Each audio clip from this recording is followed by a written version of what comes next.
اعتراض دی. تو وفا څه ته چا عالم سره مینه وکړه محمد رسول الله سرور کائنات وي د ما سره مینه وکړه. چا ما سره مینه وکړه د الله سره مینه وکړه. چا الله سره مینه وکړه الله به په خپله ذمهوارۍ جنت ته داخل کړي.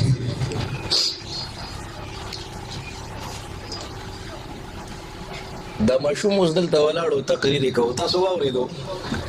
تاسو صرف تقریر واورېدو، تاسو ته دې ښکارېدو نه، ځکه دی د دې سټیج نه شاته و. دې مولي صاحبانو ته به پته وي د خپې داسې رپېدې که نه، تاسو ته پته ده دله دا همت چا ورکړی دی؟ موږ ورله موبایل په لاس کې ورکړی. ما ورته ویلي دي چې ته غلا وکړه، ما ورته ویلي دي چې ټوله شپه په بدنظرۍ کې تېره کړه، ما ورته ویلي دي چې نشې تماشې شروع کړه. نه، ستا د بچي خیر خوا به ما کتلې دي. پرونه بله ورځ یو مولانا صاحب خپله مدرسه کې دیوال ته ډډه والې وه جړلې. ما مولانا صاحب ولې دومره غمجنې؟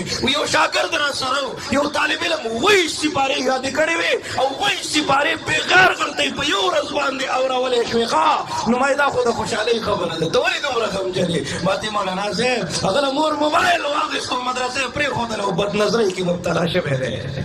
بچی ستا دی جاري هغه ته خیرخوا چا ته دی؟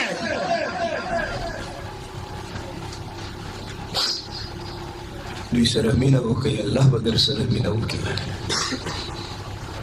ته بله ورځ کور کې ملا شوم، یو اواز مې تر غوږو شو، وظیفه راوړئ خدای مو بخښه. یو ساعت پسې بیا وظیفه راوړئ خدای مو بخښه. چا ورله اواز ورنه کړو چې درې څلور چغې ووهلې. یو ساعت پسې اواز وکړو وظیفه پخه ده. زړه کې مې درد پیدا شو چې نه ده پخه ورته ووایې که نه. ته به تر کومې ستا د دې دروازې مخې ته ولاړې؟ روژه راله شریک شئ د یو بل په دوک درد کې. د کومو خلکو نه چې تاسو د انصاف امید لرئ. دا زمونږ ګاونډي ملک دی انډیا، هندو دی، غیر مذهبه دی. ورشه د مسلمانانو دپاره د روژې دپاره خصوصي ارزه ارزان کړل چې دوی خپل عبادت کوي، دوی روژې نیسي، دوی به پېشمنۍ کوي، د چا به وس نه کېږي. هغوی ته ارزاني راوستله ښه. او ورشه د خپل دوکاندار د خپلو مشرانو د ریټونو لیست وګوره. که اوس یې در باندې بر شو دا سرمنده له وباسي وخرڅوي د الله. دا د ظلم بازار او دا د ځنګل قانون.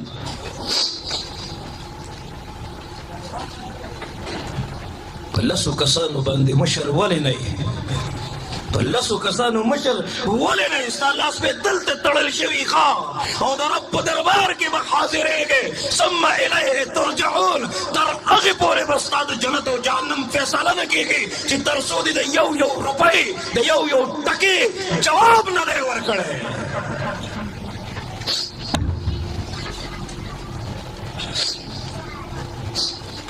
ډډه به لګې که نه پته به دې ولګې. هلته به ګور وایي داسې وایي. یو بزرګ نه چا تپوس وکړو کومه لار اختیار کړم چې مانه زما الله خوشحاله شي. هغه ورته وایي کوشش کوه چې څوک الله ته ستا شکایت ونه کړي.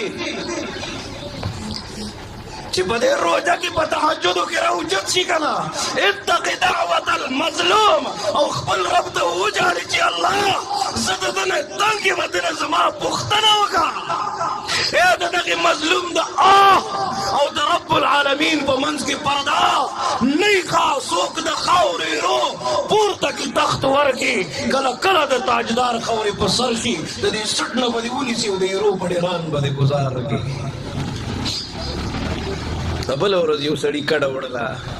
ما تا خو دلته ډېر ښکلی وخت تېر کړ، ډېر زبردست بهترین انسان و، تا خو دلته ډېر ښکلی وخت تېر کړ، ډېره ښکلې زندګي دې تېره کړله، ولې کډه وړې او روانې که نه سترګو کې اوښکې راغلې؟ د هغه د دردونو ترجماني زه نشم کولی. ما ته مولانا صاحب د دې ګاونډي د شر نه تنګ یم، یېرېږم نقصان راته ونه رسوي.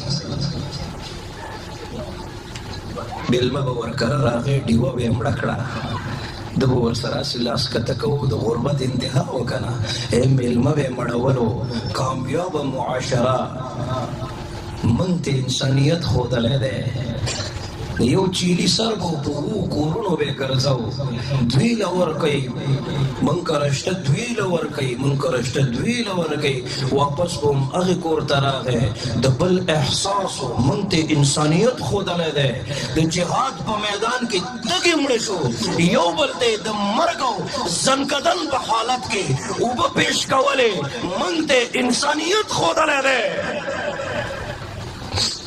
یو بیان نه واپس را روانم بیمار شوم لار کې مې طبیعت خراب شو دې ملګرو هسپتال له وړم ډاکټرانو راله علاج وکړو یو ډاکټر صاحب راغی ما ته مولانا صاحب زړه مضبوط کړي یو خبره درته کوم تاسو ټول عمر په مدرسو جوماتونو کې تېر کړ واوره یو کیس راغی یو ماشومه د 7 کالو بېهوشه وه موږ ورله علاج شروع کړه چې په هوش کې راغله موږ ورله ټېسټونه وکړل مولانا صاحب تا ته پته ده ما ډاکټر صاحب زر راته وایه د 7 کالو ماشومه د هغې په عزت باندې حملې شوې دي مولانا صاحب دا ظلم چا کړی تا ته پته ده ما وې ډاکټر صاحب چا کړی دی د 7 کالو د ماشومې عزت ته کم درنده کم ظالم لاس چاولی دی ما دې مولانا صاحب زړه مضبوط کا واوره د 7 کالو ماشومه پلار لګیا دی د 7 کالو د ماشومې عزت ته لاس چوي دا د انډیا خبره نه ده دا د امریکې او انګلینډ او د خیردینو خلکو خبره نه ده دا زموږ د معاشرې ترجماني ده دا زموږ د بازارونو بېحیایي ده دا زموږ د مسلمان غفلت دی چې د زوی واده دی او د ګانو بجانو پروګرام یې پکې جوړ کړی دی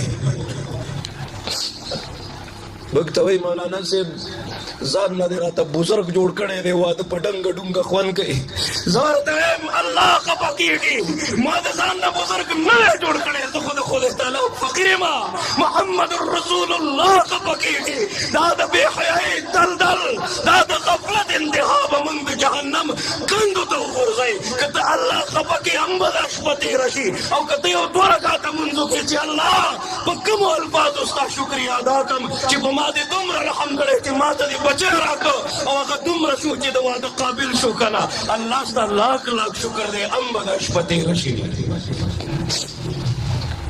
دې خلکو ته ویناګانې کوي وایي زما د زوی واده دی او تاسو به راځئ ښه زما بله ورځ یو ځای کې بیان ومایي داسې وینا مه کوه چې زما د زوی واده دی او تاسو به راځئ داسې وایه ما باندې الله رحم وکړو ما ته زوی راکړو اوس زه خپل الله خفه کومه د خپل رب خلاف بغاوت کومه اعلانیه ګناه کومه او تاسو راسره پکې شریک شئ راشئ زه خپل الله خفه کوم چې په شریکه باندې خپل الله خفه کړو داسې ویناګانې کوه خلکو ته دا بله ورځ کې مې ټیک ټاکره جینۍ مړه ده اوس دا نور ټیک ټاکران په دې میډیا راځي او دا خبرې کوي وای دا هغې چې کومې ویډیوګانې دي نو دا ویډیوګانې مه ګورئ دا ناچګانې مه ګورئ هغې ته به په قبر کې تکلیف وي او دی په خپله هم هغه شان منجېږي او ګډېږي لګیا دی اقبال تیری قوم کا اقبال کھو گیا ماضی تو سنہرا تھا مگر حال کھو گیا خلق غلب مخ کڑے ہوئی غلد وینی سائے غلد خلق په منځ کې وردن نشو او غلم چغې کړلې وي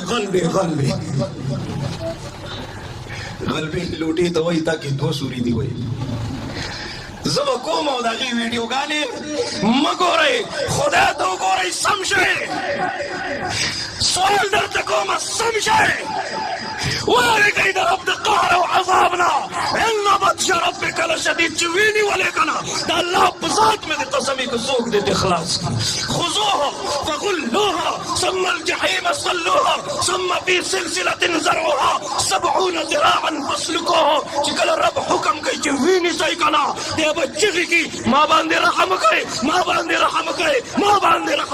فرشتې به ورته وایي تا باندې رحمان رحم ونکړو من در باندې زه رحم وکړو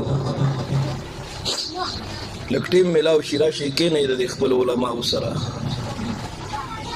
د قرآن نه دا دوړې وڅنډئ درواخلی مولانا صاحب ما پوی کا زنکدن بسنگئی دا خو اچانک خبری دی ما پوی کا دا قبر جون بسنگئی ما پوی کا روز محشر قرآن پا کم انداز بیانئی